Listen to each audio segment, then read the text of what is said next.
Apresentação. Os libertários, habituados à estimulante liderança intelectual de Murray Rothbard, talvez não se lembrem de que ele foi também um dos primeiros a desenvolver o pensamento libertário. Como fundador e editor-chefe da revista Left and Right, contribuiu para desvincular esse movimento de sua associação popular e acadêmica com a opinião de direita. Para sua vergonha, os intelectuais norte-americanos, sobretudo após o New Deal, procuraram obliterar a identificação histórica entre liberalismo e oposição à usurpação das liberdades e dos direitos do indivíduo pelo governo. Mas ainda, esqueceram que o antiestatismo e o antimilitarismo sempre fizeram parte do liberalismo histórico. Muitos valores liberais tradicionais caíram assim em mãos dos conservadores, que interpretaram a liberdade de acordo com a sua própria posição privilegiada dentro do moderno Estado previdenciário militarista. Tudo isto foi denunciado por Rothbard e seus companheiros nos incisivos artigos que publicaram em Left and Right, encabeçados pelo texto inicial escrito pelo próprio Rothbard, no primeiro número da revista, na primavera de 1965.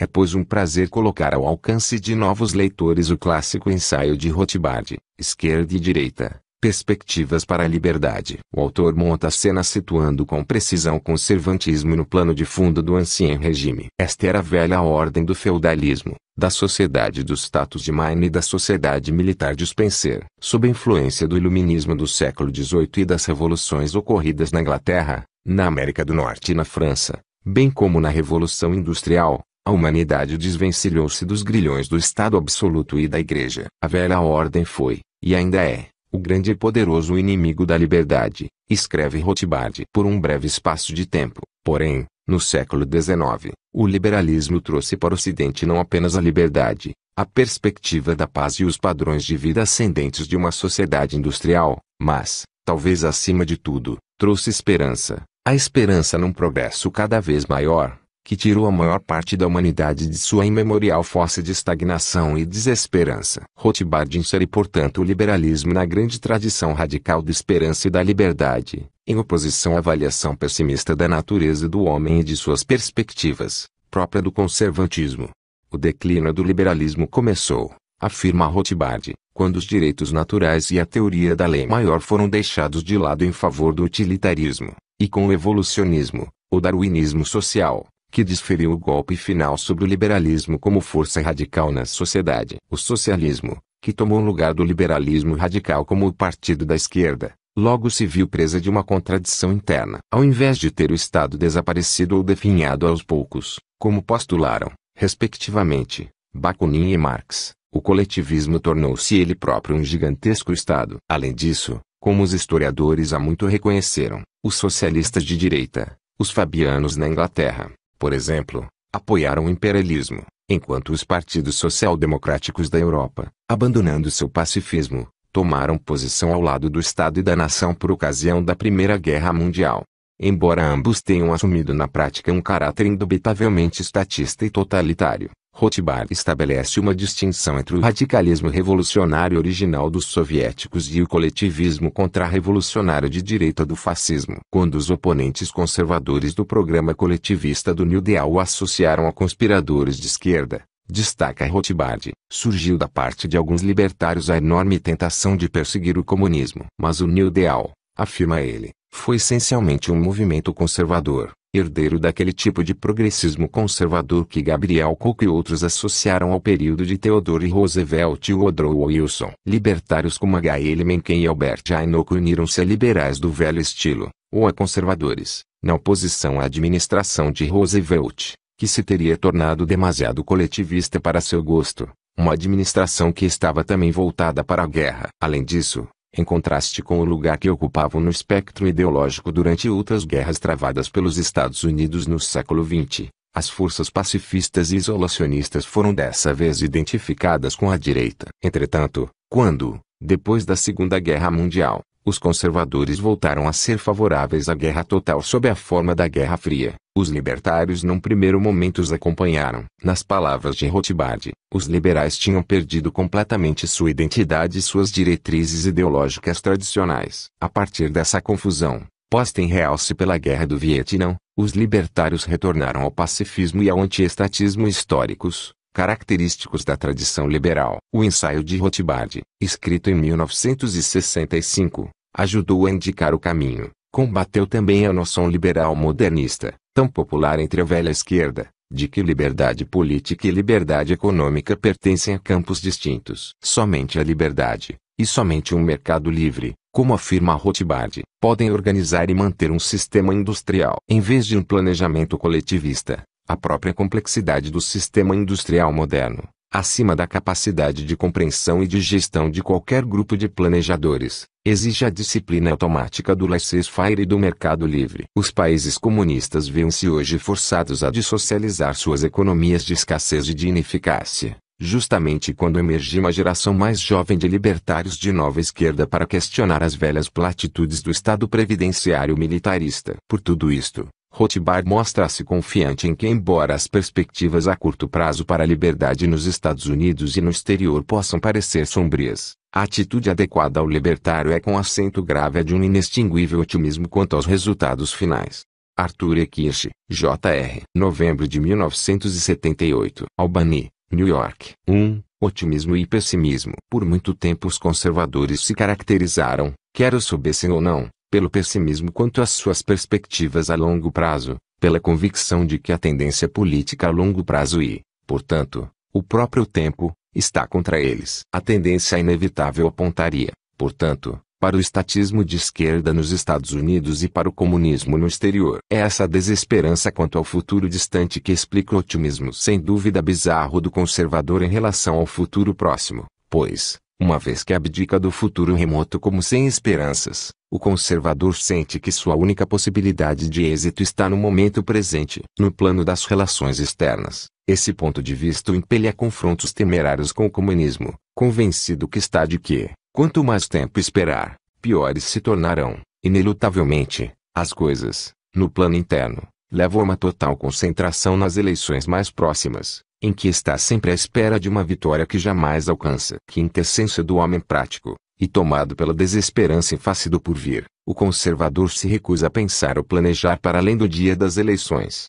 Mas é precisamente a um prognóstico pessimista, tanto no que se refere ao futuro próximo quanto em relação ao mais distante, que o conservantismo faz jus, pois, sendo um remanescente moribundo do ancien regime da era pré-industrial, não tem mesmo futuro. Em sua modalidade norte-americana atual, o recente ressurgimento conservador do início da década de 1960 representou os últimos estertores de uma América anglo-saxônica, branca, de pequenas cidades, rural e fundamentalista, América irreversivelmente moribunda. Que dizer, no entanto, sobre as perspectivas para a liberdade? Um número excessivo de libertários vincula de modo errôneo o prognóstico da liberdade ao do movimento conservador, mais forte na aparência e supostamente um aliado. Essa vinculação torna fácil de compreender o pessimismo característico do libertário moderno quanto ao futuro a longo prazo. Este texto sustenta, contudo, que, embora as perspectivas a curto prazo para a liberdade nos Estados Unidos e no exterior possam parecer sombrias, a atitude adequada ao libertário é de inextinguível otimismo quanto aos resultados finais. 2. A derrocada da velha ordem. A justificativa dessa afirmação repousa numa determinada concepção da história segundo a qual existiu na Europa Ocidental antes do século XVIII e continua a existir fora do Ocidente, uma velha ordem que, quer tenha assumido a forma do feudalismo ou do despotismo oriental, se caracterizou pela tirania, a exploração, a estagnação, as castas estanques, a desesperança e a fome para a maior parte do povo. Em suma, a vida era sórdida, brutal e curta. Era a sociedade do status de Maine e a sociedade militar de Spencer. As classes ou castas dominantes governavam pela conquista, e persuadindo as massas do pretenso imprimatur divino conferido a seu poder. A velha ordem foi, e ainda é, o grande e poderoso inimigo da liberdade. Foi particularmente poderoso no passado, porque não existia então a ideia da inevitabilidade de sua derrocada. Quando consideramos que a velha ordem havia existido em seus fundamentos desde os primórdios da história, em todas as civilizações podemos dimensionar melhor ainda a glória e a magnitude do triunfo obtido pela Revolução Liberal do século XVIII e de épocas próximas a ele. As dimensões dessa luta foram em parte obscurecidas por um grande mito da história da Europa Ocidental, implantado por historiadores alemães antiliberais do final do século XIX. Esse mito afirma que o desenvolvimento de monarquias absolutas e do mercantilismo, no início da Era Moderna, foi necessário para o avanço do capitalismo, visto que ambos serviram para livrar os comerciantes e o povo das restrições feudais de caráter local. A verdade, não foi esse absolutamente o caso. O rei e seu Estado-nação funcionaram antes como um suzerano superfeudal, reimpondo e reforçando o feudalismo, no momento em que ele vinha sendo dissolvido pelo desenvolvimento pacífico da economia de mercado. O rei superpôs suas próprias restrições e privilégios de monopólio aos do regime feudal. Os monarcas absolutos representaram a velha ordem em ponto maior, e ainda mais despótica do que antes. De fato, o capitalismo floresceu mais cedo e com maior eficácia precisamente onde o Estado central era fraco ou inexistente, nas cidades italianas, na Liga Hanseática, na Confederação da Holanda no século XVII. Por fim, a velha ordem foi derrubada, ou teve seu domínio severamente abalado, de duas maneiras. Uma delas foi a expansão da indústria e do comércio por entre os interstícios da ordem feudal. A indústria na Inglaterra, por exemplo, desenvolveu-se nas regiões rurais, fora do alcance das restrições feudais, do Estado e da guilda. Uma série de revoluções cataclísmicas, porém, constituiu o elemento mais importante para a desarticulação da velha ordem e das classes dominantes tradicionais. As revoluções inglesas do século XVII, a Revolução Norte-Americana e a Revolução Francesa, todas elas necessárias para abrir caminho à Revolução Industrial e a vitórias, pelo menos parciais, da liberdade individual, do laissez-faire, da separação entre a Igreja e o Estado e da paz internacional. A sociedade dos status deu lugar, pelo menos em parte, à sociedade do contrato. A sociedade militar foi parcialmente substituída pela sociedade industrial. A grande maioria do povo obteve então uma mobilidade de trabalho e de residência e uma elevação crescente de seus padrões de vida com que dificilmente teria ousado sonhar. De fato, o liberalismo trouxe para o Ocidente não apenas a liberdade, a perspectiva da paz e os padrões de vida ascendentes de uma sociedade industrial, mas, talvez acima de tudo, trouxe esperança. A esperança num progresso cada vez maior, que tirou a maior parte da humanidade de sua imemorial fossa de estagnação e desesperança. 3. Ascensão e declínio do liberalismo. Logo tomaram corpo na Europa Ocidental duas grandes ideologias políticas, centradas nesse novo fenômeno revolucionário. Uma delas foi o liberalismo, o partido da esperança, do radicalismo, da liberdade, da revolução industrial, do progresso, da humanidade. A outra foi o conservantismo, o partido da reação, o partido que almejava restaurar a hierarquia, o estatismo, a teocracia, a servidão e a exploração de classe próprios da velha ordem. Uma vez que a razão estava manifestamente do lado do liberalismo, os conservadores turvaram a atmosfera ideológica apelando para o romantismo, a tradição, a teocracia e o irracionalismo. As ideologias políticas se polarizaram, com o liberalismo na extrema esquerda e o conservantismo na extrema direita do espectro ideológico. O fato de o liberalismo genuíno ser em essência radical e revolucionário foi brilhantemente apreendido, no período de declínio de seu impacto, pelo grande Lord Acton, uma das poucas figuras da história do pensamento que se foi tornando encantadoramente mais radical à medida que ficava mais idoso. Acton escreveu que o liberalismo deseja aquilo que deve ser, sem levar em conta o que é. Foi Acton, diga-se de passagem, e não Trotsky, quem primeiro chegou, partindo desse ponto de vista, ao conceito de revolução permanente. Como observou Gertrude Himmelfarb em seu excelente estudo sobre Acton, sua filosofia desenvolveu-se até o ponto em que o futuro era visto como inimigo declarado do passado, e que não se concedia ao passado qualquer autoridade, exceto na medida em que estivesse de acordo com a moralidade. Tomar a sério essa teoria liberal da história, dar precedência àquilo que deve ser sobre o que é, significava virtualmente, ele o admitia, instaurar uma revolução permanente. A revolução permanente, a qual Acton aludiu na conferência inaugural e conforme admitiu abertamente em suas notas, era a culminância da sua filosofia da história e da sua teoria da política. Essa concepção da consciência segundo a qual os homens trazem consigo o conhecimento do bem e do mal é a raiz mesmo da revolução, porque destrói a santidade do passado. O liberalismo é em essência revolucionário, observou Acton. Os fatos devem render-se às ideias pacífica e pacientemente, se possível for, pela violência, senão. O liberal, escreveu Acton, ultrapassou em muito o Whig. O Whig governava por meio do compromisso. O liberal inaugura o primado das ideias. Um é utilitário, gradativo, pronto para o acordo. O outro empenha-se em pôr em prática, filosoficamente, Um princípio. Um é um programa de ação visando a uma filosofia. O outro é uma filosofia à procura de um plano de ação. Que aconteceu ao liberalismo? Porque declinou ao longo do século XIX. Muitas vezes se refletiu sobre a questão, mas a razão básica desse declínio talvez tenha sido uma deterioração interna dos próprios órgãos vitais do liberalismo. Pois, sendo a Revolução Liberal parcialmente bem-sucedida no Ocidente, os liberais foram cada vez mais deixando de lado seu fervor radical e, em consequência,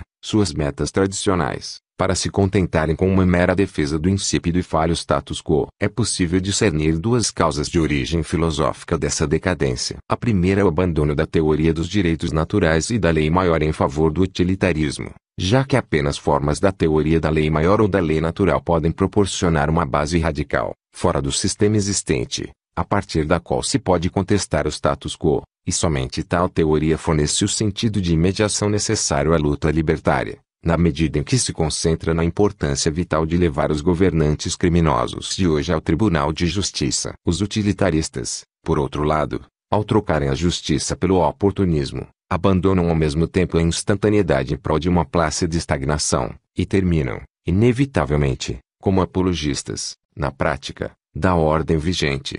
A segunda grande influência filosófica sobre o declínio do liberalismo foi o evolucionismo, o darwinismo social, que desferiu o golpe final sobre essa doutrina como força radical na sociedade. O darwinista social contemplou a história e a sociedade de maneira distorcida, através das lentes pacíficas e róseas da evolução social infinitamente lenta, infinitamente gradual, ignorando o fato básico de que jamais na história uma casta dominante abriu mão de seu poder de forma voluntária e que, por conseguinte, o liberalismo teria de abrir caminho por meio de uma série de revoluções. Os darwinistas sociais puseram-se a esperar com placidez e alegria que se passassem os milhares de anos de uma evolução infinitamente gradual rumo à etapa seguinte, e supostamente inevitável, do individualismo.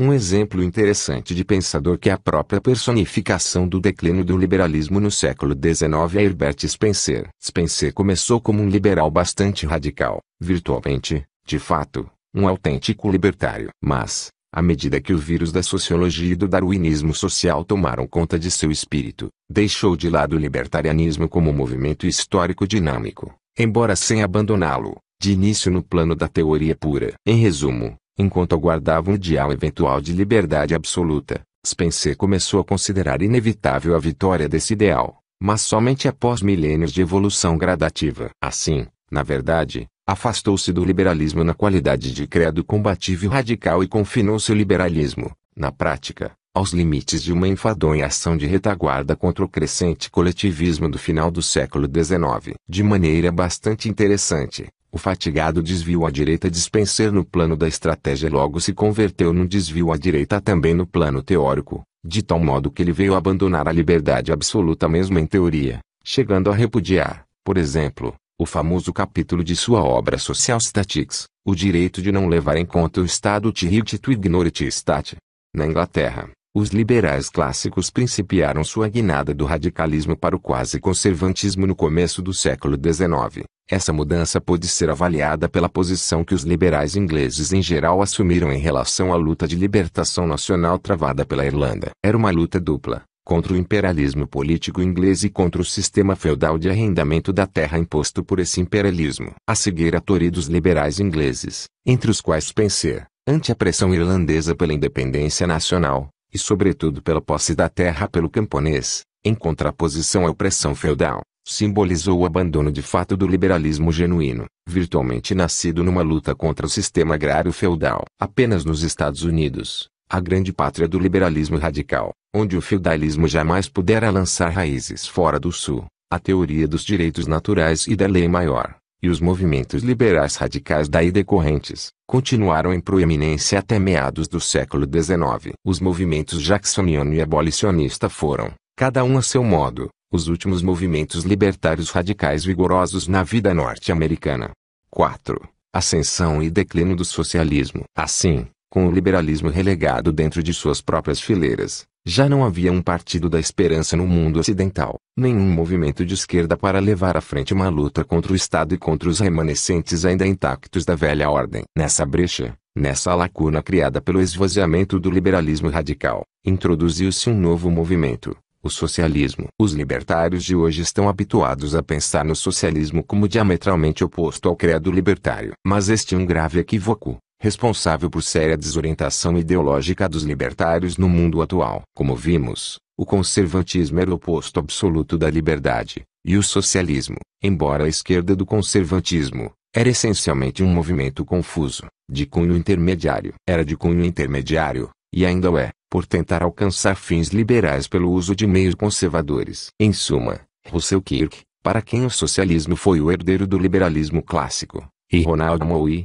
que o vê como herdeiro do conservatismo, estão ambos certos, dependendo de que aspecto desse confuso movimento centrista estejamos focalizando. À semelhança do liberalismo, e em oposição ao conservatismo, o socialismo aceitou o sistema industrial e as metas liberais de liberdade, razão, mobilidade, progresso, padrões de vida mais elevados para o povo, e basta a tecnocracia e a guerra, mas tentou chegar a esses fins utilizando meios conservadores, incompatíveis com eles, estatismo, planejamento centralizado, comunitarismo etc. Ou, antes, para ser mais preciso, houve desde o início duas tendências dentro do socialismo. Uma era a corrente de direita, autoritária, desenvolvida a partir de Saint-Simon, que glorificava o estatismo, a hierarquia e o coletivismo, sendo portanto um prolongamento do conservatismo, e empenhando-se em adaptar-se à nova civilização industrial e em dominá-la. A outra era a corrente de esquerda, relativamente liberal, representada em suas diferentes modalidades por Marx e Bakunin, revolucionária, muito mais interessada na consecução das metas libertárias do liberalismo e do socialismo, e, sobretudo, na destruição do aparelho de Estado, de modo a chegar ao definhamento do Estado e ao fim da exploração do homem pelo homem.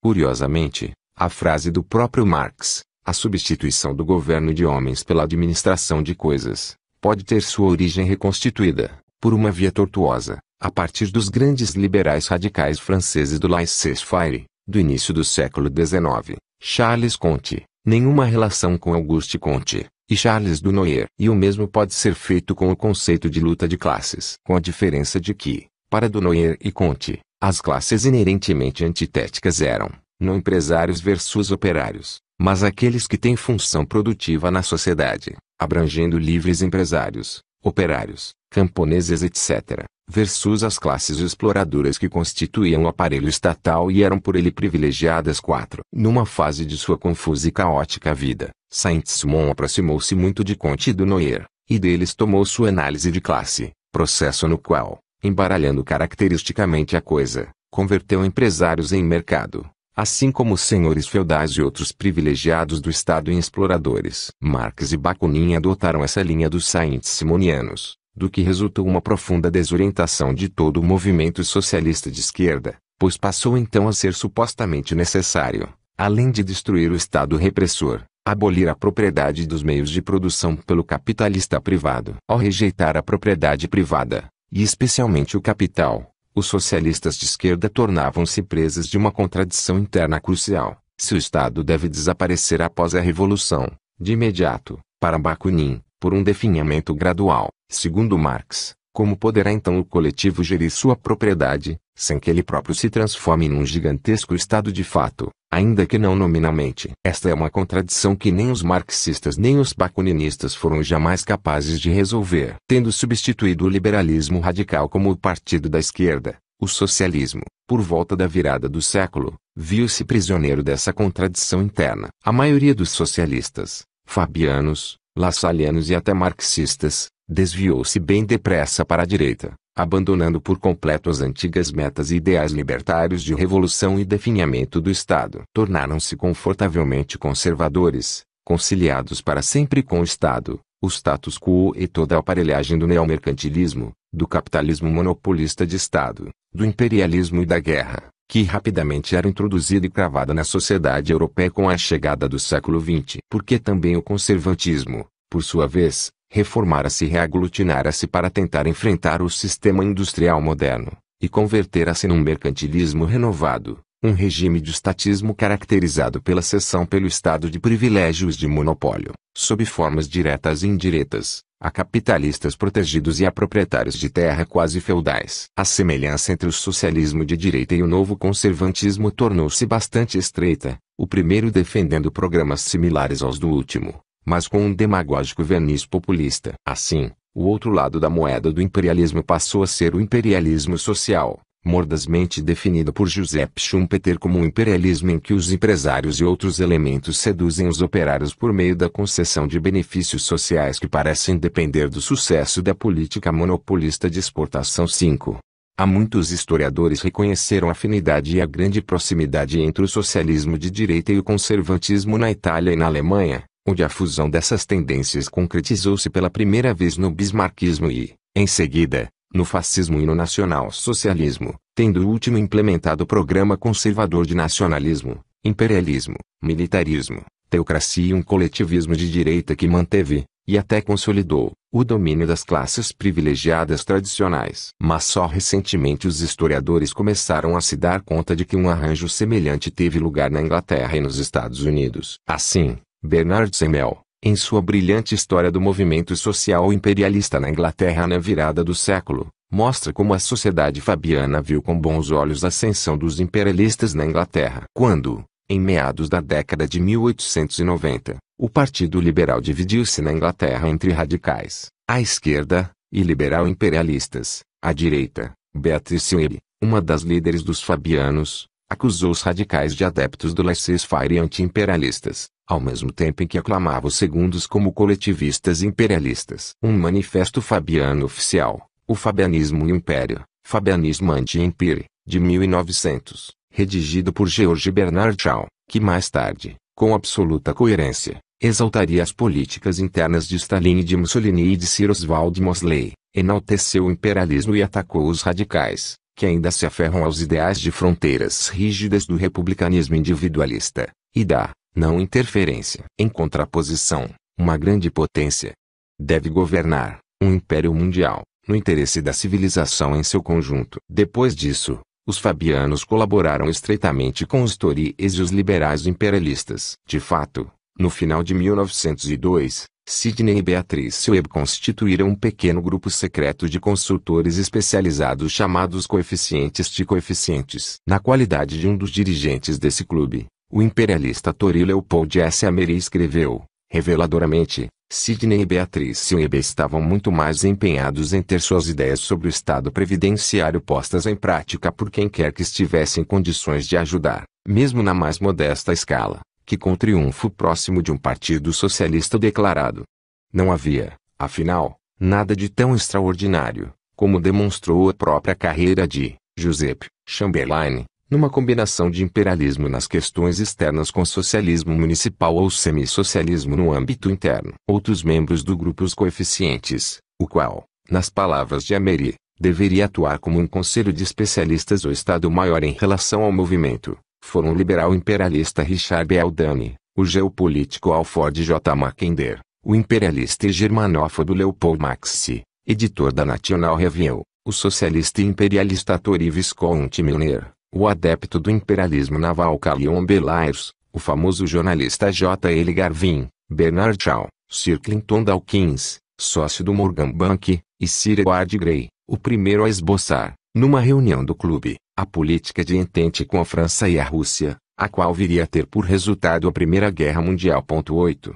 A célebre traição dos ideais tradicionais de pacificismo revolucionário pelos socialistas europeus, e mesmo pelos marxistas, durante a Primeira Guerra Mundial, não deveria ter causado surpresa alguma. O apoio dado por cada um dos partidos socialistas a seu próprio governo nacional durante a guerra, com a honrosa exceção do Partido Socialista de Eugene Victor Debs, nos Estados Unidos, foi a materialização final do colapso da esquerda socialista clássica. Daí por diante, socialistas e quase socialistas aliaram-se a conservadores num amálgama básico, aceitando o Estado e a economia mista, o neomercantilismo, o Estado previdenciário, o intervencionismo ou o capitalismo monopolista de Estado, todos, afinal, meros sinônimos a expressarem a mesma realidade essencial. Foi em reação a esse colapso que Lenin emergiu da Segunda Internacional para restaurar o marxismo revolucionário clássico, numa revitalização do socialismo de esquerda. De fato, Lenin, quase sem o saber, fez mais que isso. É sabido que os movimentos purificadores, ávidos por retornar a uma filosofia clássica depurada de adulterações recentes, avançam em geral além das teses das fontes originais. Havia, na verdade, traços conservadores bem marcados nos escritos dos próprios Marx e Engels, que muitas vezes justificaram o Estado, o imperialismo ocidental e o nacionalismo exacerbado, e foram esses aspectos, segundo as opiniões ambivalentes dos mestres na matéria, que forneceram a base irracional para a posterior transferência da maioria dos marxistas para o campo social imperialista.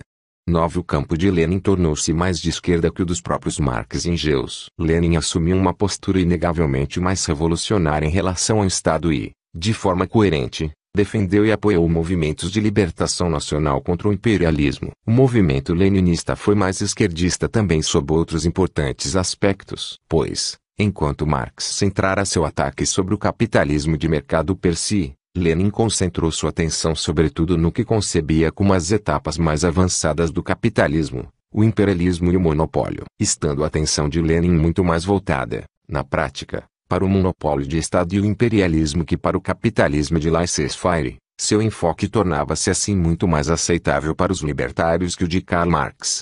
O fascismo e o nazismo representaram o ápice alcançado, em alguns países, pela guinada moderna rumo ao coletivismo de direita no âmbito dos negócios internos. Tornou-se costumeiro entre libertários, do mesmo modo, na verdade, que entre o establishment do Ocidente, encarar o fascismo e o comunismo como fundamentalmente idênticos. Mas, embora ambos fossem sem dúvida coletivistas, apresentavam enorme diferença em seu conteúdo socioeconômico. O comunismo constituiu um movimento revolucionário genuíno, que desalojou e destronou de modo implacável as elites dominantes estabelecidas, ao passo que o fascismo, ao contrário, consolidou no poder as classes dominantes tradicionais. O fascismo foi, portanto, um movimento contra-revolucionário, que cristalizou um conjunto de privilégios de monopólio sobre a sociedade. Em suma, representou a apoteose do moderno capitalismo monopolista de Estado. E foi por essa razão que se provou tão atraente, o que nunca ocorreu com o comunismo, é claro, aos grandes interesses empresariais do Ocidente, e isto de maneira aberta e despudorada ao longo da década de 1920 e no início da de 1930.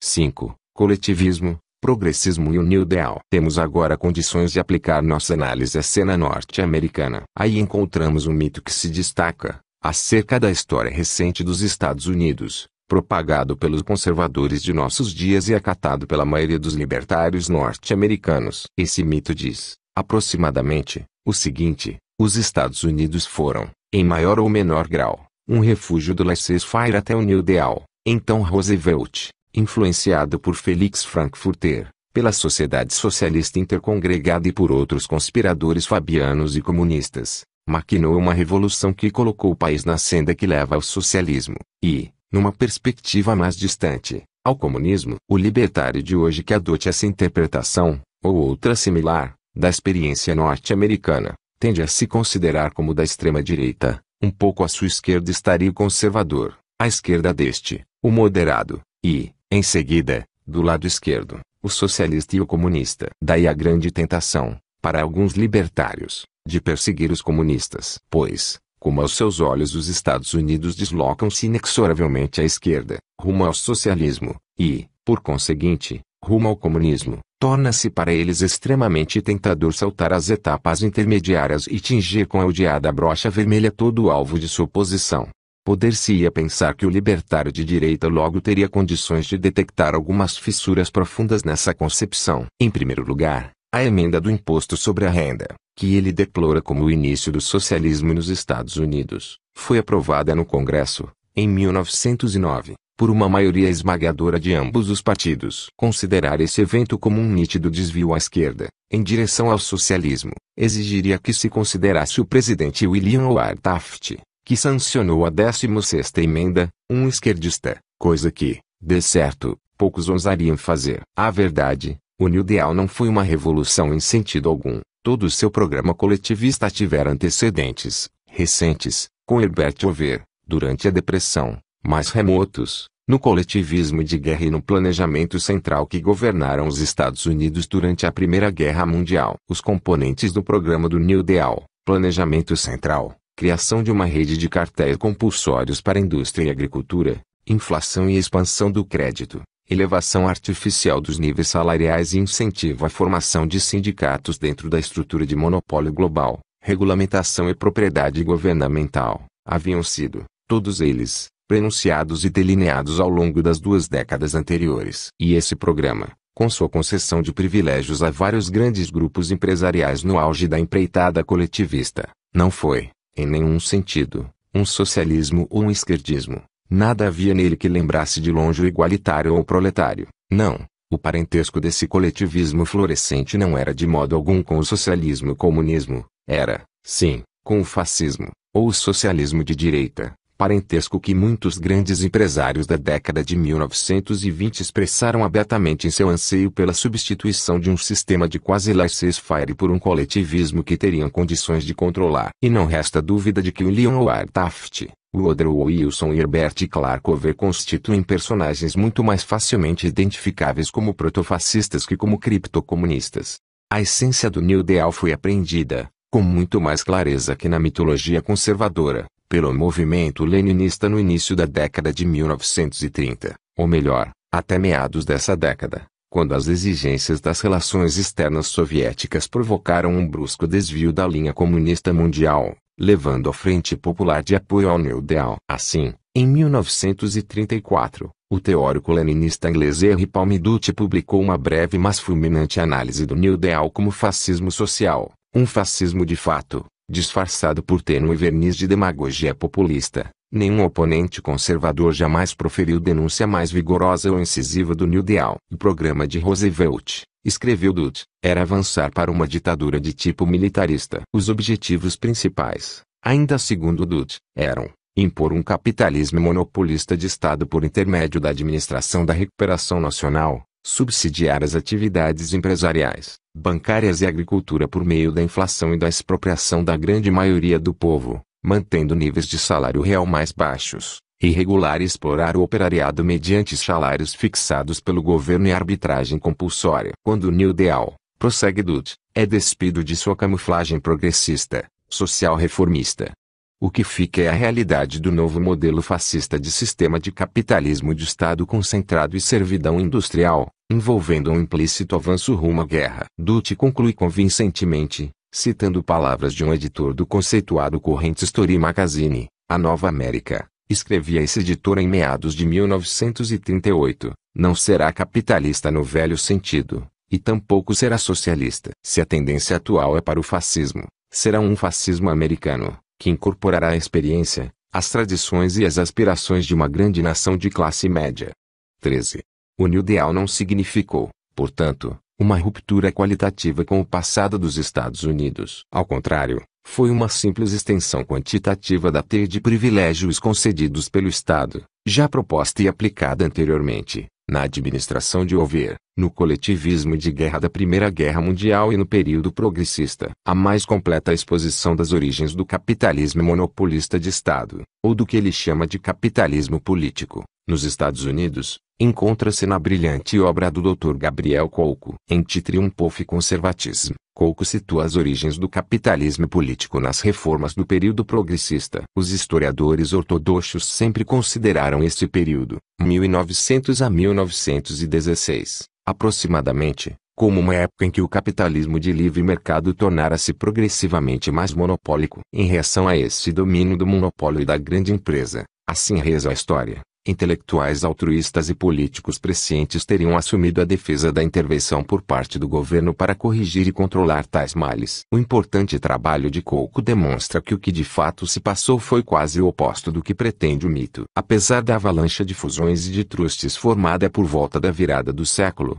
revela Kolko, as forças competitivas em ação no mercado livre rapidamente invalidavam e dissolviam essas tentativas de estabilizar e perpetuar o poder econômico dos grandes grupos empresariais. Foi precisamente em reação à sua iminente derrota sob as tempestades competitivas do mercado que a grande empresa, a partir de 1900, passou a recorrer cada vez mais ao governo federal em busca de ajuda e proteção. Em suma, a intervenção do governo federal destinava-se, não a refrear o monopólio da grande empresa no interesse do bem público, mas a criar monopólios que a grande empresa, assim como as associações de empresas menores, não fora capaz de implantar em meio à árdua concorrência do mercado livre. Tanto a direita quanto a esquerda foram persistentemente induzidas em erro pela noção de que intervenção do governo significa ipso facto esquerdismo e oposição aos interesses da grande empresa. Daí a mitologia, endêmica entre a direita, do caráter vermelho do Nilo, ou Fayet, Deal. Tanto os grandes empresários, persuadidos pelos lucros do Grupo Morgan, quanto o professor Coco,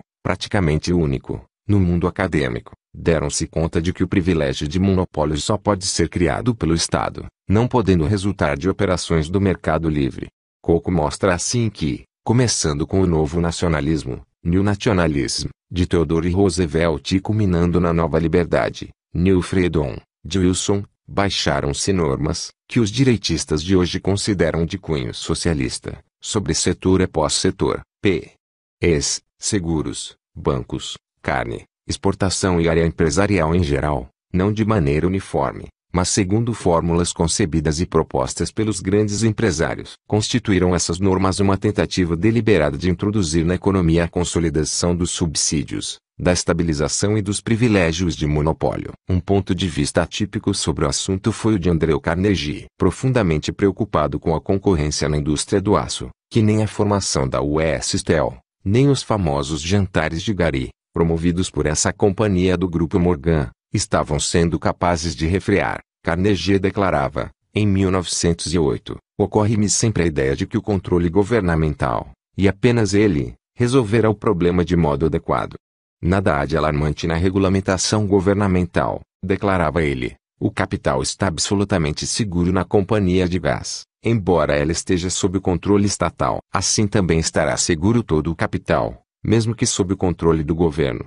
14. O Partido Progressista, como demonstra Coco, foi basicamente um partido criado pelo Morgan para reeleger Roosevelt e punir o presidente Taft, que havia demonstrado excesso de zelo em processar as empresas Morgan. Os militantes de esquerda muitas vezes forneciam, por inadvertência, um verniz demagógico para um movimento conservador estatista. A nova liberdade de Wilson, que culminou com a criação da Comissão Federal de Comércio, longe de ter sido considerada perigosamente socialista pela grande empresa, foi acolhida com entusiasmo como tendo vindo implementar o programa de apoio, privilégio e controle há tanto tempo acalentado para a concorrência. O coletivismo de guerra de Wilson foi saudado de forma ainda mais exuberante. Edward Gawley, presidente da Comissão Federal de Comércio e ex-presidente da Associação de Indústrias de Illinois, anunciou alvissareiramente, em fins de 1915, que a Comissão Federal do Comércio destinava-se a fazer, pelo comércio em geral, o mesmo que a Comissão Interestadual de Comércio estivera fazendo diligentemente pelas ferrovias e pelos transportadores, que a Reserva Federal estava fazendo pelos banqueiros da nação e que o Ministério da Agricultura estava realizando para os agricultores. Como ocorreria de forma mais dramática no fascismo europeu,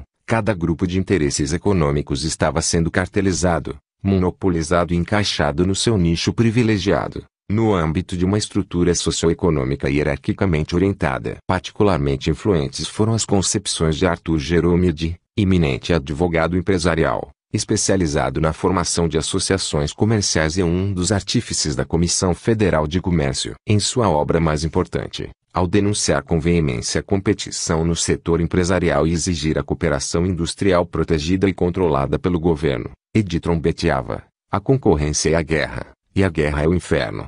E os intelectuais do período progressista, condenados pela direita de hoje como socialistas, num certo sentido, foram de fato socialistas. Mas seu socialismo foi o conservador socialismo de Estado da Alemanha de Bismarck, o protótipo de tantas das modernas formas políticas europeias e norte-americanas sob o qual o grosso dos intelectuais norte-americanos do final do século XIX recebera sua educação superior. Nas palavras de Coco, o conservatismo dos intelectuais contemporâneos.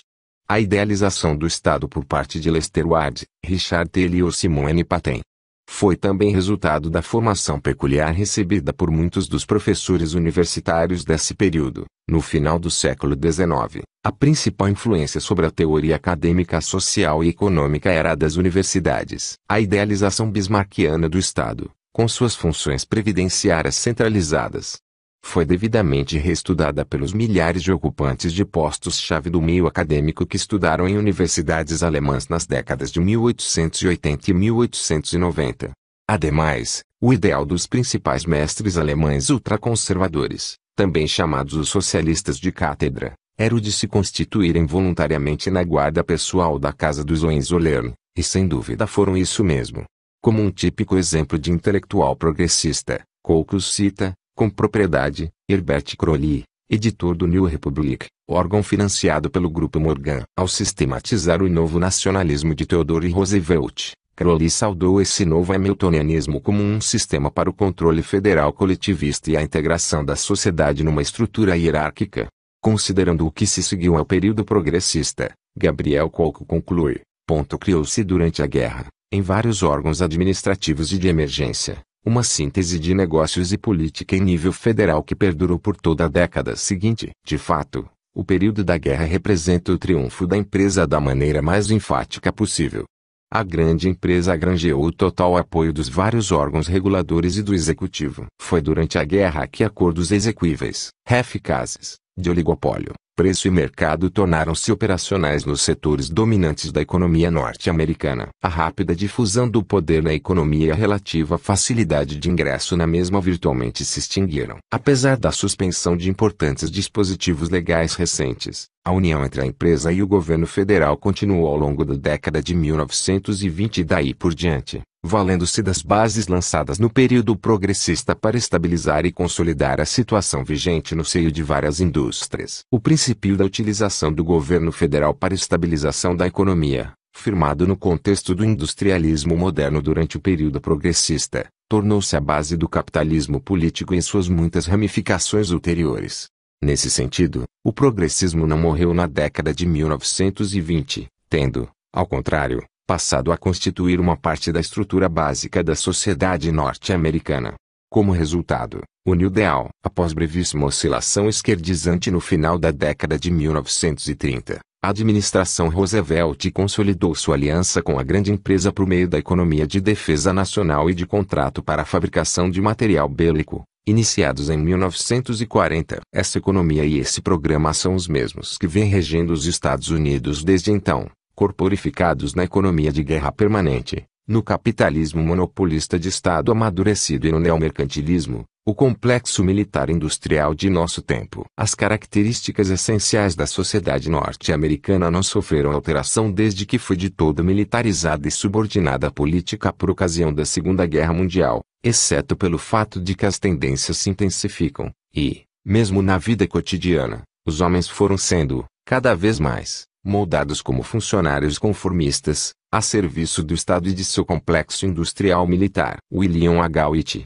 Jr., em seu merecidamente famoso The Organization Man, tornou claro que essa moldagem processou-se em meio à adoção, pelo mundo empresarial, das concepções coletivistas formuladas por sociólogos e outros profissionais iluminados de engenharia social. É óbvio também que essa harmonia de concepções não é apenas resultado da ingenuidade dos grandes empresários, sobretudo quando tal ingenuidade ajusta-se às suas necessidades de comprimir o operário administrador no molde de um servidor voluntário da grande burocracia da máquina militar industrial. E, a pretexto de democracia, a educação transformou-se em simples adestramento em larga escala nas técnicas de ajustar-se à tarefa de se converter numa engrenagem da imensa máquina burocrática. Enquanto isso, republicanos e democratas continuam tão bipartidários em compor e defender esse establishment como haviam sido nas duas primeiras décadas do século XX. A doutrina do para mim também mitoísmo, esteio bipartidário do status quo subjacente às diferenças de superfície entre os partidos, não começou em 1940. 6. A resposta libertária. Como reagiu um pequeno grupo, constituído pelos libertários remanescentes a essas modificações do espectro ideológico nos Estados Unidos? Pode-se encontrar uma resposta instrutiva examinando a carreira de um dos grandes libertários dos Estados Unidos no século XX, Albert Einstein. Na década de 1920, após ter formulado sua filosofia libertária radical, Nock se considerava, e como tal era universalmente encarado, um membro da extrema esquerda. Há sempre a tendência, na vida ideológica e política, a se concentrar a atenção no inimigo principal do momento, e o principal inimigo naquele momento era o estatismo conservador do governo Khalid Jover. Era natural, portanto, que Nock, seu amigo e companheiro libertário Mencken, e outros radicais se unissem a quase socialistas na luta contra o adversário comum. Por outro lado, quando New Deal sucedeu a Jover, socialistas menos convictos e intervencionistas com vagas tendências de esquerda aderiram ao movimento vitorioso do New Deal. Na esquerda, apenas libertários do porte de Nock e Mencken, além dos leninistas, antes da sua fase de frente popular, deram-se conta de que Roosevelt nada mais era que um prolongamento de Jover, disfarçado por outra retórica. Parecia aos radicais perfeitamente natural formar uma frente unida contra Franklin Delano Roosevelt, ao lado dos antigos conservadores partidários de Jover e de Al Smith, convencidos, uns e outros, de que Roosevelt fora longe demais, ou desgostosos com sua bombástica retórica populista. O problema foi que Nock e seus companheiros radicais, que de início reservavam aos recém-descobertos aliados o devido desprezo, logo passaram a aceitá-los, e até ostentar de bom grado o rótulo, antes menosprezado, de conservador. Entre os radicais de segunda linha, essa alteração se processou, como outras tantas transformações de ideologia na história, de maneira inadvertida e na ausência de uma liderança ideológica apropriada. Para Nock, e até certo ponto para Mencken, em contrapartida, o problema alcançou níveis muito mais profundos. Sempre existira uma grave falha na brilhante e bem aplanada doutrina elaborada, segundo a maneira bem de ver-se de cada um, por Nock e Mencken. Ambos haviam adotado por muito tempo o grande erro do pessimismo. Ambos não viam probabilidade alguma de que a raça humana chegasse um dia a abraçar o sistema da liberdade, sem qualquer esperança de que a doutrina radical da liberdade jamais viesse a ser posta em prática. Ambos se eximiram, cada um a seu modo, da responsabilidade da liderança ideológica. Mencken, jovial e prazerosamente; Nock, com altivez e reserva. Portanto, a despeito da sólida contribuição desses dois homens para a causa da liberdade, nenhum deles pôde jamais tornar-se o líder convicto de um movimento libertário, porque ambos jamais foram capazes de antever o Partido da Liberdade como o Partido da Esperança, o Partido da Revolução, ou, a fortiori, o Partido do Messianismo Secular. O erro do pessimismo é o primeiro passo descendente na escorregadia ladeira que leva ao conservatismo. A partir daí, tornou-se demasiado fácil para o pessimista radical Nock, mesmo sendo ainda basicamente um libertário, aceitar o rótulo de conservador, e, até, ir ao ponto de agourar o velho chavão de que há sempre uma atitude de desconfiança a priori contra qualquer mudança social. É fascinante notar que Albert I. Nock seguiu assim a trilha ideológica de seu prezado antepassado espiritual, Herbert Spencer. Ambos começaram como autênticos liberais radicais. Ambos abriram mão rapidamente das táticas radicais ou revolucionárias tal como se expressavam na intenção de pôr em prática suas teorias mediante a ação popular, e ambos, ao final, passaram imperceptivelmente do uso de táticas Tory para o que foi, no mínimo, um torismo parcial no plano do conteúdo. E assim os libertários, sobretudo na percepção que tinham da posição que ocupavam no espectro ideológico, fundiram-se com os conservadores mais antigos, que, por sua vez, foram obrigados a adotar uma fraseologia libertária, mas destituída de conteúdo libertário real, na oposição a um governo de Roosevelt que, a seu ver, tornara-se demasiado coletivista, tanto na essência quanto na retórica. A Segunda Guerra Mundial reforçou e consolidou essa aliança, pois, em contraste com as demais guerras norte-americanas do século XX, as forças pacificistas e isolacionistas foram todas identificadas, primeiro pelos seus opositores e subsequentemente por elas mesmas, como constituídas por homens da direita. Ao término da Segunda Guerra Mundial, tornou-se um hábito arraigado entre os libertários situarem-se a si mesmos num polo de extrema-direita, com os conservadores imediatamente à sua esquerda, donde o grande desacerto do espectro ideológico que persiste até hoje. Em particular, os libertários modernos esqueceram, ou jamais compreenderam, que oposição à guerra e ao militarismo fora, desde sempre, uma tradição da esquerda que abrangera os libertários. Assim, quando a aberração histórica do período New Deal corrigiu-se a si mesmo e a direita voltou a ser o grande adepto da guerra total, os libertários estavam despreparados para entender o que se passava e acompanharam as pegadas dos seus supostos aliados conservadores. Os liberais tinham perdido por completo sua identidade e suas diretrizes ideológicas tradicionais. 7. em defesa do otimismo. Feita uma reorientação adequada do espectro ideológico, quais seriam então as perspectivas para a liberdade? Nada há de espantoso em que o libertário contemporâneo, vendo o mundo a se tornar socialista e comunista, e acreditando-se virtualmente isolado e à margem de qualquer possibilidade de ação popular conjunta, tende a impregnar-se de pessimismo quanto às suas perspectivas a longo prazo. Mas o panorama ilumina-se de imediato quando nos damos conta de que o requisito indispensável à civilização moderna, a derrocada da velha ordem, foi levado a cabo pela ação libertária das massas, irrompendo no Ocidente em revoluções tão grandiosas quanto a francesa e a norte-americana, provocando as glórias da Revolução Industrial e os avanços da liberdade, da mobilidade e os padrões de vida ascendentes que até hoje conservamos. Apesar das oscilações reacionárias no sentido de um retorno ao estatismo, o mundo mantém-se num plano muito superior ao do mundo do passado. Quando consideramos também que, de uma maneira ou de outra, a velha ordem do despotismo, do feudalismo, da teocracia e do militarismo dominou todas as civilizações humanas até a civilização ocidental do século XVIII, o otimismo quanto ao que o homem conquistou e pode conquistar deve tornar-se ainda maior.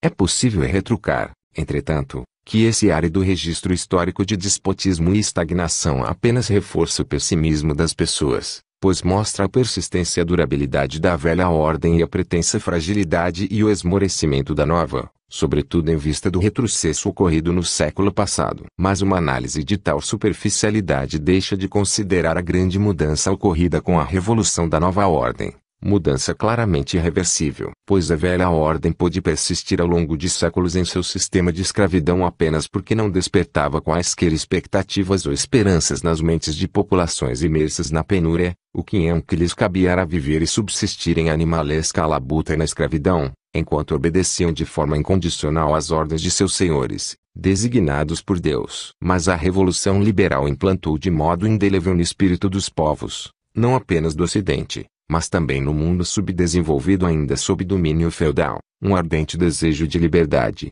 de terra para o campesinato, de paz entre as nações, e, talvez acima de tudo, de mobilidade de padrões de vida ascendentes, que só lhes podem ser assegurados por uma civilização industrial. As classes subalternas jamais voltarão a aceitar a servidão insensata da velha ordem, e, dadas essas exigências que o liberalismo e a revolução industrial vieram despertar, a vitória final da liberdade é inevitável. Apenas a liberdade, apenas um mercado livre, podem organizar e preservar um sistema industrial, e quanto maior é a população, mais necessário se faz o funcionamento desembaraçado dessa economia industrial. O laissez-faire e a exigência de um mercado livre tornam-se mais evidentes à medida que um sistema industrial amadurece. Desvios radicais provocam colapsos e crises econômicas. A crise do estatismo torna-se em especial dramática e aguda em sociedades de todos socializadas. Por isso, o colapso inevitável do estatismo tornou-se flagrantemente notório em primeiro lugar nos países do campo socialista, e comunista. Pois o socialismo defronta-se de maneira mais direta com as contradições internas do estatismo. Tenta com desespero cumprir as metas que anuncia em relação ao crescimento industrial, a padrões de vida mais elevados para a população, e ao definhamento final do Estado, e, cada vez mais, torna-se incapaz de alcançá-las mediante seus meios coletivistas. Donde o colapso inevitável do socialismo. No entanto, a progressiva falência do planejamento socialista foi em parte obscurecida de início, isto porque os leninistas tomaram o poder não num país capitalista desenvolvido, como Marx erroneamente o previra, mas em um país submetido à opressão do feudalismo. Em segundo lugar, por muitos anos após a tomada do poder, os comunistas não tentaram impor o socialismo à economia. Na Rússia soviética, não o fizeram até que a coletivização forçada implantada por Stalin no início da década de 1930 viesse anular a sabedoria da nova política econômica de Lenin, que Bukharin, o teórico favorito do próprio Lenin, teria ampliado na direção de um mercado livre. Mesmo os supostamente fanáticos líderes comunistas da China não impuseram uma economia socialista àquele país até fins da década de 1950. Em todos esses casos, a crescente industrialização provocou uma série de colapsos econômicos de tal gravidade que os países comunistas, contrariando seus princípios ideológicos, tiveram de afastar-se passo a passo do planejamento central e retornar a diversos graus e formas de um mercado livre. O plano Lieberman para a União Soviética ganhou enorme notoriedade, mas o inevitável processo de dessocialização foi muito mais longe na Polônia, na Hungria e na Tchecoslováquia. A Iugoslávia, porém, foi o país que mais avançou, liberta da rigidez stalinista mais cedo que esses outros países, promoveu sua dessocialização em apenas 12 anos, em ritmo tão acelerado e levando-a a tal ponto que hoje sua economia mal pode ser considerada mais socialista que a da França. O país continua sendo governado por pessoas que se intitulam comunistas, mas isso é irrelevante para o plano dos fatos sociais e econômicos básicos. O planejamento central virtualmente desapareceu na Iugoslávia. O setor privado não só predomina na agricultura, como é forte também na indústria. O próprio setor público foi tão radicalmente descentralizado e submetido às provas da livre arbitragem dos preços e do lucro e perda, bem como a propriedade de cada fábrica pela cooperativa de seus trabalhadores, que mal se poderia falar da sobrevivência de um verdadeiro socialismo. Só resta por ser dado, no caminho que leva ao capitalismo completo, o passo final de converter o controle sindical dos trabalhadores em cotas individuais de propriedade. A China comunista e os abalizados teóricos marxistas de Montreuil perceberam claramente a situação e lançaram o alarme de que a Iugoslávia deixara de ser um país socialista. Poder-se-ia pensar que os economistas do mercado livre fossem festejar a confirmação e a crescente relevância da notável previsão feita pelo professor Ludwig von Mises meio século atrás, a de que os estados socialistas, sendo necessariamente desprovidos de um sistema de preços genuíno, não teriam condições de calcular em termos econômicos, e, em consequência, seriam incapazes de planejar sua economia com qualquer grau de sucesso. Na verdade, um discípulo de von Mises anteviu esse processo de dessocialização num romance escrito há alguns anos. E, no entanto, nem esse autor nem qualquer outro economista do mercado livre deu o mais leve indício de sequer admitir, que dirá aclamar, a ocorrência desse processo nos países comunistas. Talvez porque sua posição quase histérica em face da pretensa ameaça do comunismo os impeça de admitir qualquer dissolução no suposto monopólio que os ameaça.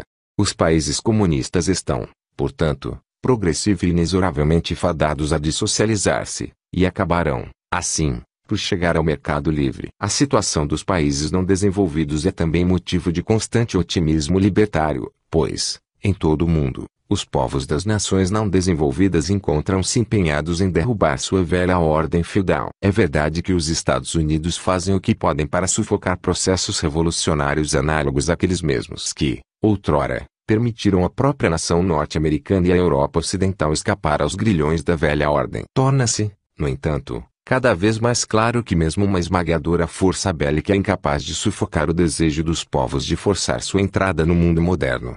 Restam-nos os Estados Unidos e os países da Europa Ocidental. Aqui, as razões para o otimismo são menos claras, pois o sistema quase coletivista não se mostra em crise tão severa de autocontradição como o socialismo. Contudo, também aqui a crise econômica assoma no futuro, e corrói a presunção dos gestores econômicos keynesianos, inflação progressiva, refletida no colapso cada vez mais grave da balança de pagamentos do outrora todo-poderoso dólar, desemprego cíclico crescente, provocado por escalas de salário mínimo, e a acumulação mais profunda e prolongada das distorções antieconômicas geradas pela economia de guerra permanente. Além disso, as crises potenciais nos Estados Unidos não são só econômicas. Há entre a juventude norte-americana uma efervescência animadora e contagiante contra os grilhões da burocracia centralizada, da educação uniforme do povo e da brutalidade e opressão exercidas pelos agentes subalternos do Estado.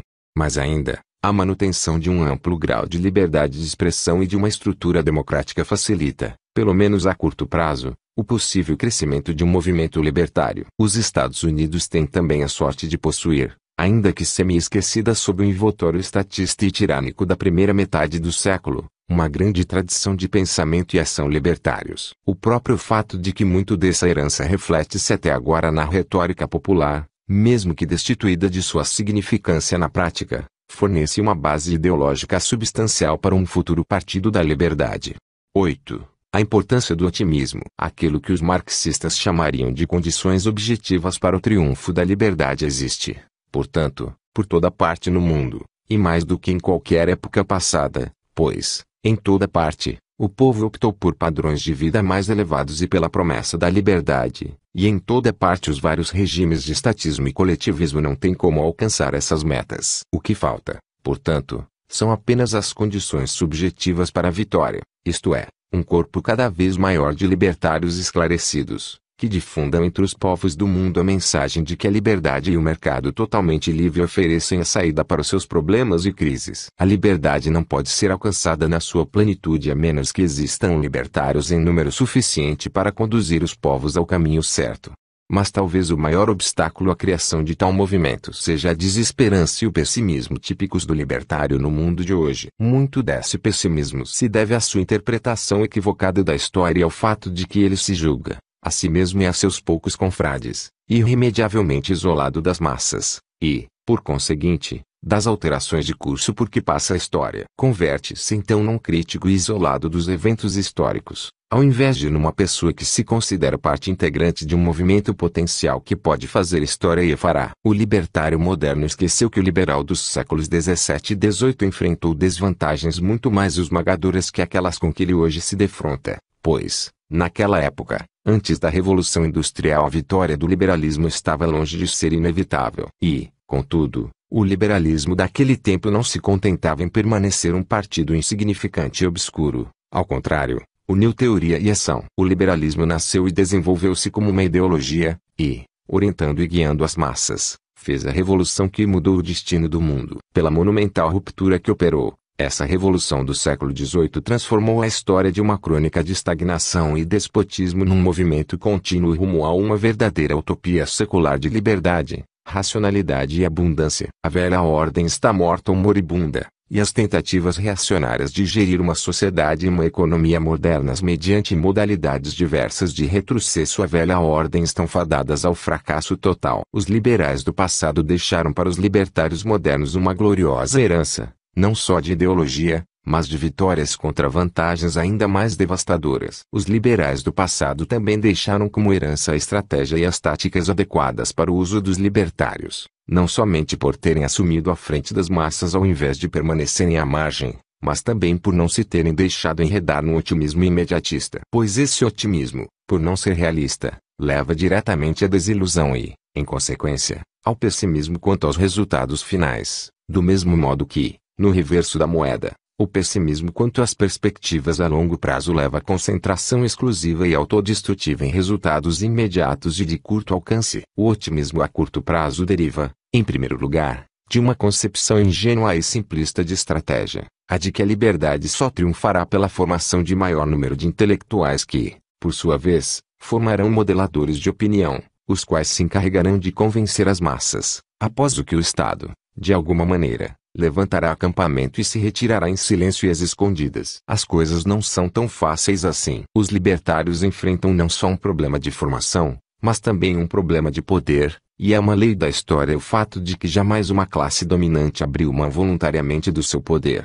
Mas, sem dúvida alguma, nos Estados Unidos, a questão do poder pertence a um futuro remoto. Para o libertário, a principal tarefa do momento presente é desvencilhar-se de seu desnecessário e debilitante pessimismo, ter em mira a vitória final e tomar o caminho que leva à sua consecução. Para tanto deve, talvez, antes de mais nada, retificar drasticamente sua concepção equivocada do espectro ideológico, deve descobrir quem são seus amigos e aliados naturais e, talvez acima de tudo, quem são seus inimigos. Munido desse conhecimento, que prossiga nesse espírito de otimismo radical quanto aos resultados finais, corretamente definidos por Randolph Bourne, uma das grandes figuras da história do pensamento libertário, como o espírito da juventude. E deixe que as estimulantes palavras de Bourne sirvam também de guia para o espírito de liberdade. A juventude é a corporificação da razão em luta contra a rigidez da tradição. A juventude faz a tudo que é velho e estabelecido a pergunta impiedosa: por quê? Para que serve isso? E, quando recebe dos defensores respostas inarticuladas e evasivas, aplica seu próprio espírito de racionalidade, lúcido e claro, a instituições, costumes e ideias, e, julgando-os estúpidos, frívolos ou perniciosos, põe-se instintivamente a trabalhar para derrubá-los e construir em seu lugar as coisas que fervilham em sua fantasia. A juventude é a levedura que mantém todas essas atitudes de questionamento e análise em fermentação no mundo. Não fosse por essa atividade perturbadora que ela exerce, com sua aversão a sofismas e falsas aparências, sua insistência nas coisas como elas são, a sociedade pereceria por simples deterioração. A esperteza da geração mais velha, na medida em que se adapta ao mundo, consiste em esconder-se das coisas desagradáveis onde for possível, ou manter uma conspiração de silêncio e um complicado simulacro de que tais coisas não existem. Mas, enquanto isso, as feridas não deixam de ir supurando. A juventude é o antisséptico drástico. Põe à mostra os males ocultos e insiste em que sejam explicados. Não é com acento grave de espantar que a geração mais velha tenha temor e desconfiança dos mais jovens. A juventude é o nêmesis vingador em seu rastro. Nossa gente idosa é sempre otimista em suas opiniões sobre o futuro. A juventude é pessimista em relação ao presente e gloriosamente esperançosa quanto ao futuro. E é essa esperança que é a alavanca do progresso. A única alavanca do progresso, pode-se dizer. O segredo da vida é, portanto, jamais perder esse elevado espírito juvenil. Da turbulência da juventude deveria emergir esse sutil precipitado, um sadio, forte e agressivo espírito de arrojo e realização. Deve ser um espírito flexível, em crescimento, com receptividade para novas ideias e aguçado discernimento na experiência. Conservar vividas e verdadeiras as próprias reações é ter encontrado o segredo da eterna juventude. E eterna juventude é com acento grave a salvação.